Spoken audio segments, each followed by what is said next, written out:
Good morning. Today is Thursday, January 27th, 2022. The time is 9:02 a.m. and I'm calling to order this meeting of the Alameda County Lead Poisoning Prevention Program Joint Powers Authority Board of Directors. Please note that in response to the COVID-19 pandemic and pursuant to Government Code Section 54953, the Alameda County Lead Poisoning Prevention Program's Joint Powers of Authority meeting is available today via teleconference. Members of the public may attend this meeting in person at the Alameda County Healthy Homes Department located at 2000 Embarcadero Street, Suite 300, Oakland, California. You're encouraged to join or watch this meeting via the online link provided in today's agenda. If you're viewing this meeting via teleconference and you wish to provide comment for an agenda item, you may either do so using the raise hand feature in Zoom, pressing *9 by your telephone, or emailing your comments in advance to Ladice de la Fuente at the email address provided on the notice page for today's meeting. If you require an accommodation for a disability, please contact our offices 48 hours in advance of this meeting so we can accommodate you as best as possible. Okay, at this time, I would like to begin by asking that we take roll call. Director Hardy? Here. Alternate Savas? Here. Director Vela? Absent. Director Winrath? Present. Director Gallo? Present. Director Bowders? Here. Mr. Chair, you have a quorum? Thank you, Ladice. At this time, we'll entertain public comment. Directors, alternate staff, or members of the public who wish to speak to the board regarding an item not on this agenda may do so at any time. Did we receive any written comment in advance of this meeting, Ladice? A written comment. Okay, and I see no hands raised and no requests to speak. So at this time, I will close the public comment portion and move to item 3, which is the staff report regarding quorum and voting procedures. Good morning, directors. You received a copy of this memo with regards to the quorum and voting structure, but I will read it into the record here. On January 10th, the Office of County Counsel informed Healthy Homes Department staff that Section 2.13A of the JPA agreement provides that, quote, a simple majority of the directors shall constitute a quorum for the transaction of business, provided such directors represent at least 50% of the votes entitled to be cast. On January 12th, the Office of Alameda County Counsel indicated that there are 5 JPA board directors representing the cities of Alameda, Oakland, Emeryville, Berkeley, and the county. County Counsel has advised that as a member agency, the county representative gets a vote and should be recorded. But since the JPA agreement provides for weighted votes by the CSA revenue contributions and the county does not contribute CSA revenue, the county's vote has no weight. In addition, as a member of the county representative, the county representative counts towards the establishment of a quorum, which consists of 3 member representatives or alternates, one of which must be a representative or alternate from the city of Oakland. Therefore, the recommendation of County Counsel has advised that as a member of the JPA board for the lead abatement district, the county representative gets a vote, counts towards the establishment of a quorum, and that it should be recorded. That is the memo. Thank you. It's very clear. Currently the appointee is Supervisor Dave Brown. His alternate is Jared Savas, who is here today. And we have a quorum with his attendance and the attendance of the city of Oakland. And Jared's vote will be recorded alongside of Director Hardy's. Those are non-counted votes or non-weighted votes for the purposes of voting. Are there any questions about this memo or comments from members? No? Is there any comment from the public on this item? No public comment. Okay, this was a information item. If there is no discussion, I will close out this item at this time. Thank you for that report. And we will move to item 4, which is our AB 361 resolution for open meetings, state and local agencies. Is there any public comment on this item? No public comment. Okay, members, if there are no questions about this, does anybody wish to make a motion that supports the findings for this resolution? So move. Second. There's a motion by Director Gallo and a second by Director Wengraf to approve this resolution. Please call the roll. Director Hardy? Here. Alternate Savas? Yes. Savas, yes. Director Vela? Bella absent. Director Winruff, yes. Winruff, aye. Director Gallo, Yes, aye. Gallo, aye. Director Bouters, Aye. Bouters, aye. Can we recall Ms. Hardy for a vote that's either yes or no on the resolution to continue teleconference meetings, please? Director Hardy, aye. Hardy, aye. Okay, thank you. The resolution has been approved. At this time, we'll move to agenda item 5, which is the meeting minutes for January 6th of 2022. Did we receive any public comment for this item? No public comment. Okay, there are no hands raised. Members, is there discussion or edits to the minutes? Seeing none, is there a motion? So move. Second, There's a motion by Director Gaio and a second by Director Wingraf to approve the January minutes. Please call the roll. Director Hardy, Here, Director Hardy, it's a yes, no vote on the approving the minutes. yes. Thank you. Hardy, aye. Alternate Savas, Yes. Savas, aye. Director Vella, Vella absent. Director Winruff, yes. Winruff, aye. Director Gallo, Aye. Gallo, aye. Director Bouters, Aye. Bouters, aye. Thank you. The minutes have been approved. We'll now move to item 6, which is the director's report. And I'll turn it over to Executive Director Brooks.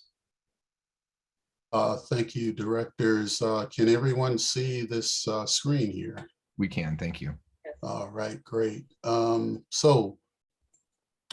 I received this information from Director Vella, who's not here, but I did want to make sure that you all got word about the Vice President of the United States posted this Instagram post with regards to going to Milwaukee, Wisconsin to meet with a woman whose children had been lead poisoned. And so I believe that Director Vella wanted me to share this post because maybe she had some things she wanted to say about it. But in her absence, I am assuming that she simply wants you all to be aware of the fact that the federal government is taking some efforts here under the Biden administration to replace lead pipes. And so that was the primary purpose in going to Milwaukee to give a speech, which is actually Director Vella did also inform me that there is a video of that we can probably send to all of you if you want to hear her speech.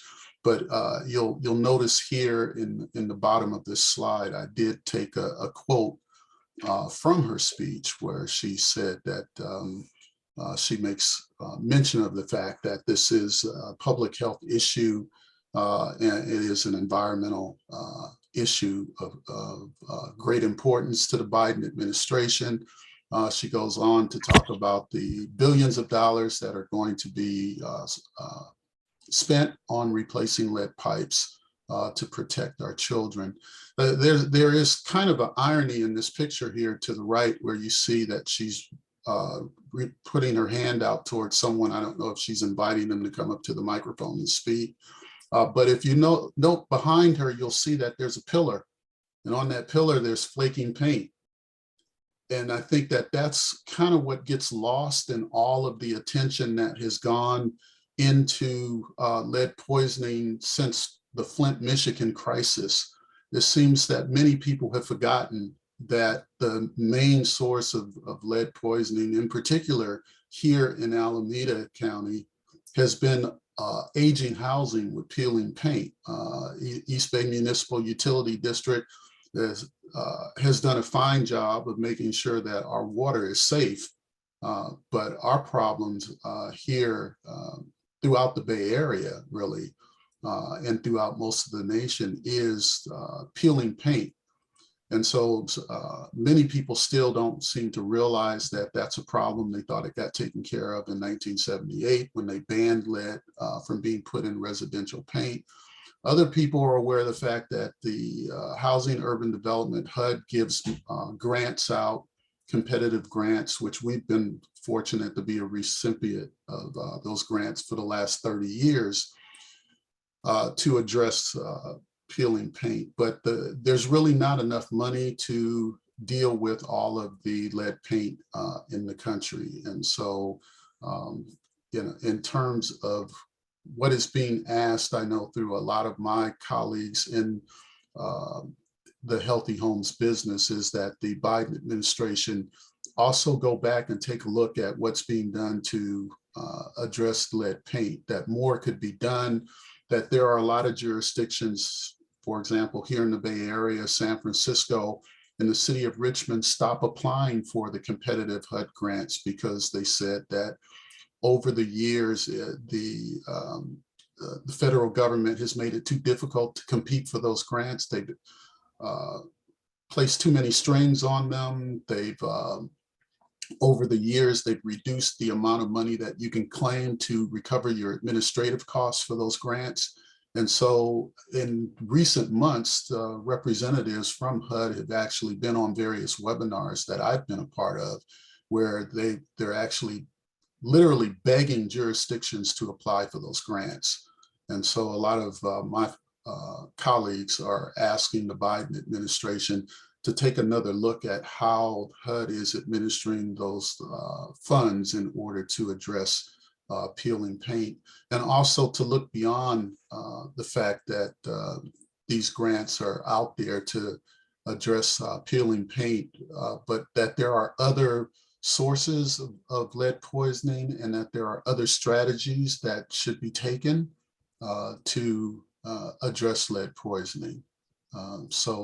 One of the other challenges is with the HUD grants, you have to be low income or you have to be a landlord who rents to low income families, and in which case you also have to sign a 3-year agreement that you will continue to rent to low income families if you take the grant. Otherwise, you have to pay the grant back. And so a lot of landlords want to kind of keep their options open in terms of being able to sell their properties. And so that's been another deterrent in terms of use of the grants.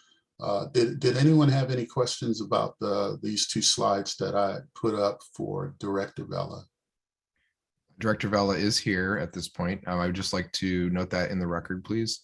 And then also just ask if directors have questions, raise your hand if you have questions about this item before we move to the next part of the report. Okay, seeing none, go ahead. Okay.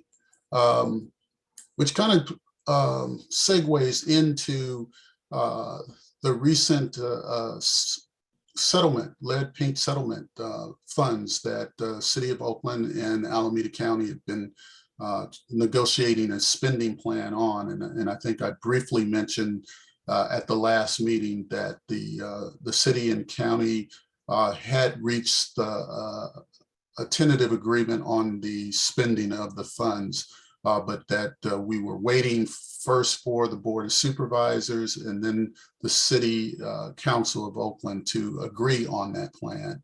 So what we have here, and I believe I've shown this slide to you in the past, this was the proposal that we made back in September, October, I believe it was, that Oakland would immediately get 20% of the funds to begin spending using their race and equity impact analysis as a guide, and that the county would receive 40% to begin spending it outside of the city of Oakland on lead poisoning prevention strategies, which include addressing lead paint through lead paint remediation programs. But as you can see in reading this, there are a number of other strategies that are being proposed in terms of utilizing the lead paint settlement dollars to reduce lead poisoning throughout the city and the county.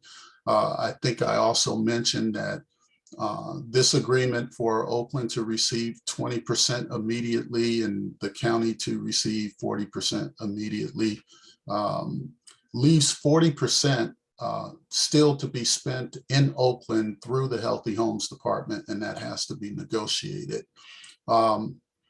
In order to release the funds to the City of Oakland and the county, because this money has already been collecting in a trust fund for the last 3 years, I needed to have our staff put together a letter in cooperation with the county auditor, the treasurer's office, our own community development agency, administration department, a letter kind of explaining all of this so that we could then go back to the Board of Supervisors and get the final release of that 20% of the funds to Oakland and the 40% to go to the county. So we do have that letter after several meetings with all of those folks I mentioned. We finally have a letter that kind of breaks this all down, and it's going forward to the Board of Supervisors.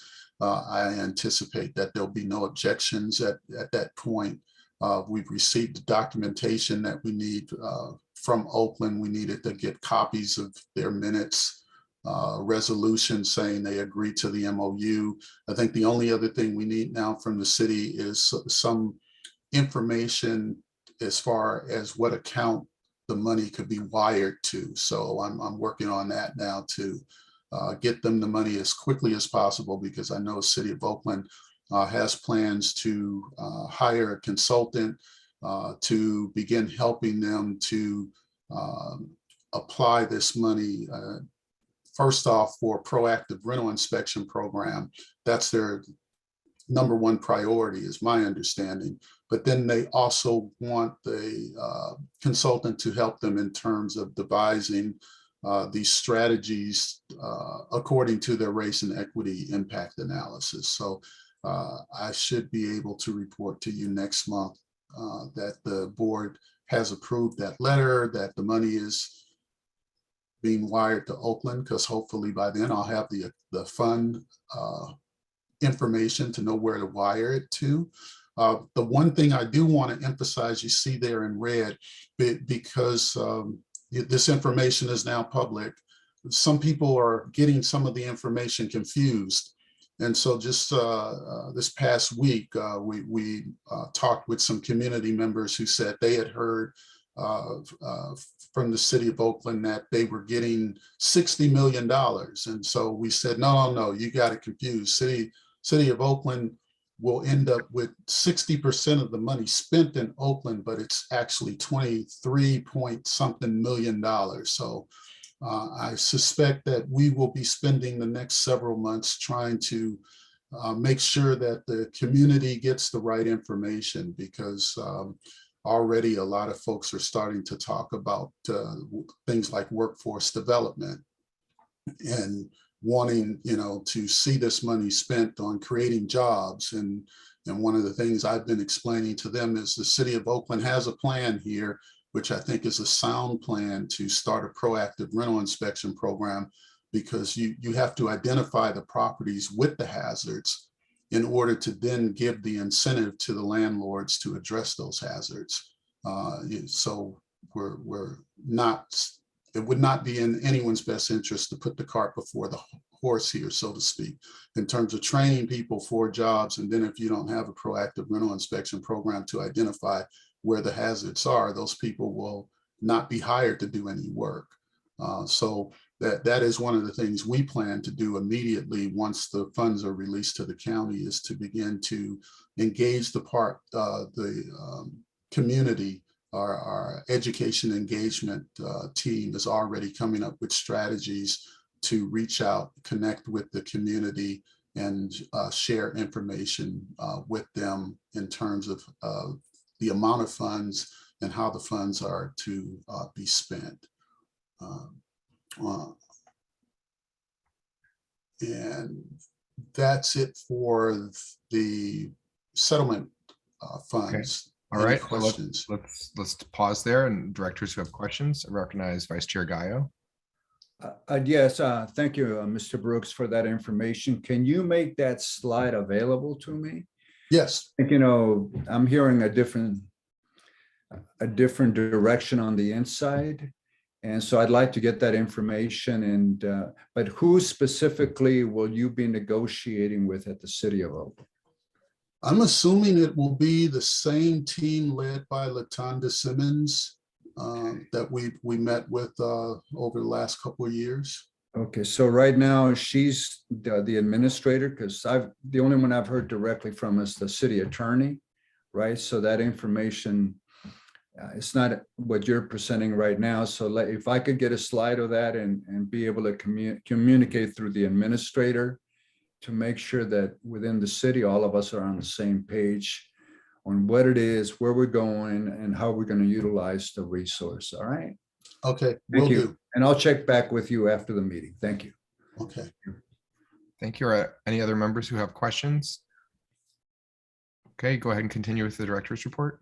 Okay, let's see, 2 more slides here. I am happy to announce that as of yesterday, Senator Bob Archuleta has indicated that he will carry the bill that this will be the 3rd time we tried to get this bill passed. The renovation, repair, painting bill, it's now being proposed through the Environmental Working Group, which was actually the California Healthy Housing Coalition that pitched it the first 2 times that it made it almost to the governor's desk, but then ended up not being signed. 1 year it was because there was no funds attached to the bill. The other time it was because the California Department of Public Health said they weren't really interested in this bill, which we think is vitally important because again, it goes back to that thing I mentioned before that, primary sources of lead poisoning